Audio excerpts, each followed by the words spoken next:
No vídeo passado falamos da luta mais amaldiçoada da história do UFC, o combate dos sonhos entre Khabib Nurmagomedov e Tony Ferguson. E agora vamos falar sobre o triste final dessa história, a luta entre Justin Gaethje e Tony Ferguson, que não só enterrou de vez a luta contra o Khabib, mas também mudou para sempre a carreira do El Cucuy e pode ser considerada a pior surra da história do UFC.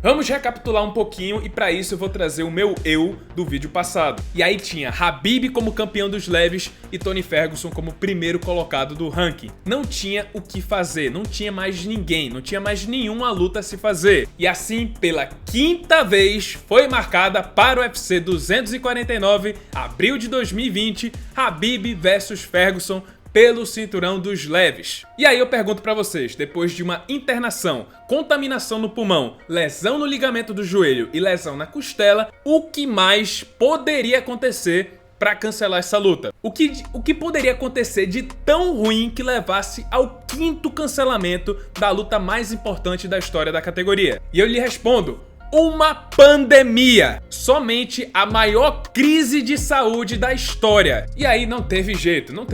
Teve que ser cancelada pela quinta vez a luta entre Khabib e Ferguson. Com o fechamento dos aeroportos, o Khabib ficou impedido de sair da Rússia por tempo indeterminado. Então você já sabe, né? O UFC precisava mais uma vez de um cinturão interino. Então tá, o UFC queria fazer de qualquer jeito um evento no meio da pandemia, já que todos os esportes do mundo estavam paralisados e o público estava sedento por entretenimento. E a única fonte que eles poderiam beber seria o UFC. Então eles tiveram que montar um card com todos os lutadores que estavam disponíveis, ou seja, todos que estavam nos Estados Unidos. E com isso, eles adiaram o UFC 249 de abril para maio e a nova luta principal seria Tony Ferguson contra Justin Gaethje pelo cinturão interino do peso leve. Tony Ferguson é o tipo de cara que disputa o cinturão interino 2 vezes. E falando no Tony Ferguson, vocês sabem que o cara não bate muito bem da cabeça. Pois bem, para essa luta ele acabou fazendo algo extremamente arriscado que teve consequências graves para ele no final das contas. Bom, o evento, o UFC 249, foi adiado, ele não aconteceria mais em abril, passou para maio, certo? Logo, pensamento simples: se o evento não é mais em abril, é só em maio, você não precisa fazer um corte de peso,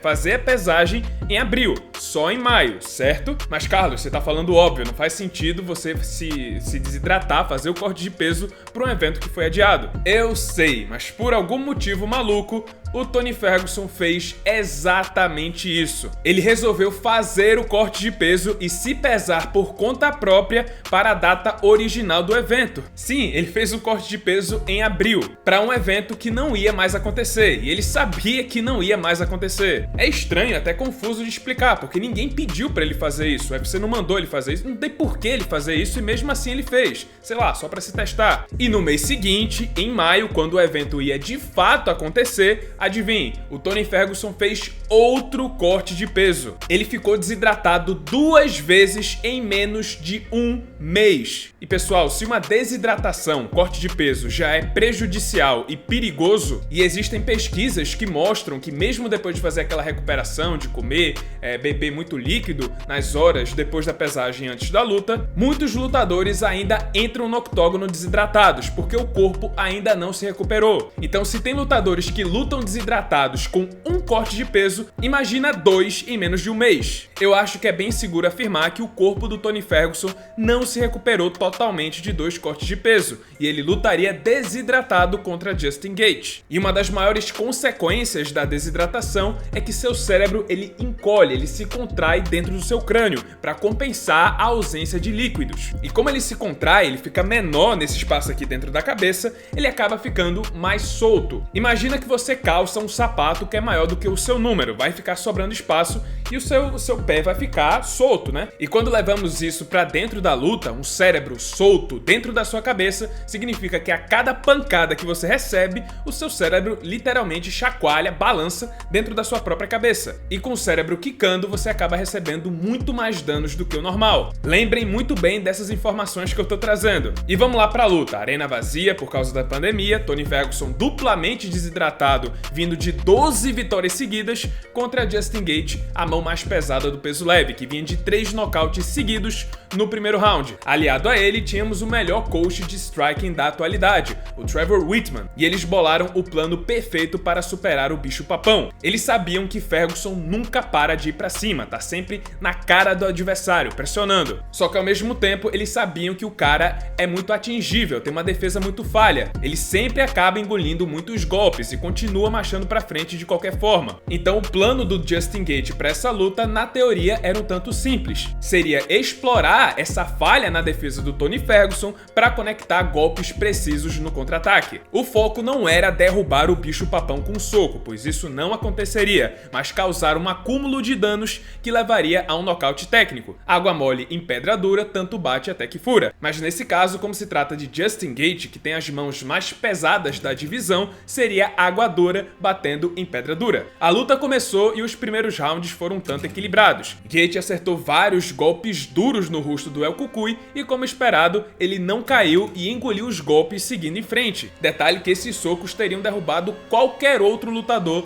da categoria, mas não Ferguson. O problema é que o Gaethje não estava seguindo exatamente o plano. Ele estava carregando demais os golpes, colocando muita força, e essa não era a estratégia. Como consequência, o Tony Ferguson conseguiu encaixar um knockdown no final do segundo round, mas Gaethje foi salvo pelo gongo. E foi aí que o Trevor Wittman deu uma bronca no seu aluno e lembrou para ele: foque em precisão, não em potência. O plano é acumular danos e não derrubá-lo com soco. E aí, com esse alerta, a verdadeira surra começou. A partir do terceiro round, Gaethje começou a atingir Ferguson com diversos golpes precisos no rosto. Toda vez que o El Cucuy se aproximava, ele era contra-atacado com um golpe de Gaethje. E como ele nunca para de ir pra cima, o tempo todo ele estava sendo atingido com as maiores bombas da categoria. Com o passar dos rounds, mais e mais golpes entravam e mais o rosto do Ferguson ficava deformado. Quem diria, o Ferguson, que era famoso por deformar seus adversários, agora estava provando do próprio veneno. No quarto round, o bicho-papão já estava lutando no automático, mal conseguia ficar em pé direito, e mesmo assim ele não parava de ir pra cima. Até que no quinto round, Gaethje acertou um soco que deixou o Ferguson nocauteado em pé, separado dos seus sentidos e se mantendo apenas com seus instintos. O árbitro Herbie Jean percebeu que o Ferguson estava fora de combate, entrou no meio e interrompeu finalmente a luta. E assim, pela primeira vez em 7 anos, Tony Ferguson foi finalmente derrotado. Justin Gaethje enfrentou Khabib no final do ano e foi facilmente derrotado pelo russo, que naquele ponto havia acabado de perder seu pai para Covid. E com isso, depois de vencer o Justin Gaethje, ele anunciou a sua aposentadoria do MMA. E dessa forma, a tão sonhada luta entre Khabib e Tony Ferguson foi definitivamente enterrada, ficando apenas na imaginação de nós fãs. O pior de tudo foi o castigo absurdo que o Ferguson recebeu na luta com Gaethje. Todos aqueles socos pesados que ele recebeu com a cabeça duplamente desidratada não só deformaram o rosto dele, mas causaram danos permanentes. Depois daquela luta, o bicho-papão simplesmente deixou de existir. Ele voltou a lutar em dezembro de 2020 contra o Charles do Bronx e parecia um lutador completamente diferente. Ferguson, que era temido por sua guarda quando ele fica de costas pro chão, foi totalmente inofensivo contra o Charles, sequer ganhou um round contra o brasileiro. Na luta seguinte, contra Beneil Dariush, praticamente a mesma coisa. O iraniano venceu todos os rounds e sequer sofreu um arranhão. E como se a derrota traumática pro Justin Gaethje não fosse o bastante, Ferguson ainda sofreu outra derrota traumática nas mãos, ou melhor, nos pés, do Michael Chandler, um dos nocautes mais brutais dos últimos anos. Depois disso, o Ferguson ainda perdeu a 5ª seguida para o Nate Diaz. E foi nessa luta que ficou totalmente evidente que o bicho-papão não existe mais. Sem alma, sem aquela pressão que sempre o caracterizou, sem aquela garra, aquela coragem. O Ferguson estava até correndo dos golpes do Diaz, parecia um lutador completamente diferente, só que com a skin do Tony Ferguson dentro do octógono. Eu não sei o que é mais triste, a luta contra o Khabib Ferguson nunca ter acontecido, ou o que aconteceu com o próprio Ferguson depois da luta com Gaethje. E o pior de tudo é pensar que um cara com 12 vitórias seguidas, a maior sequência de vitórias da história da categoria, nunca chegou a disputar o cinturão linear do peso leve. No fim das contas, Khabib vs Ferguson foi uma luta que ficou nos sonhos e o bicho-papão foi mais um que perdeu o trem da história. Na minha opinião, eu acredito que o Khabib teria vencido o Tony Ferguson se eles tivessem lutado em 2019 e 2020, quando os dois estavam no auge. Mas acho que as chances do Khabib sair pelo menos menos cortado dessa luta eram altíssimas. Infelizmente, assim como Anderson contra John Jones contra Francis Ngannou, Fedor lutando no UFC, essa é mais uma das lutas que a gente só pode ver na imaginação ou jogando UFC 4. E é isso, pessoal, esse foi o vídeo, espero que tenham gostado. Se você gostou, deixa seu like, se inscreve no canal, já ativando o sininho das notificações para não perder o próximo conteúdo. Isso, muito obrigado por terem assistido e até a próxima.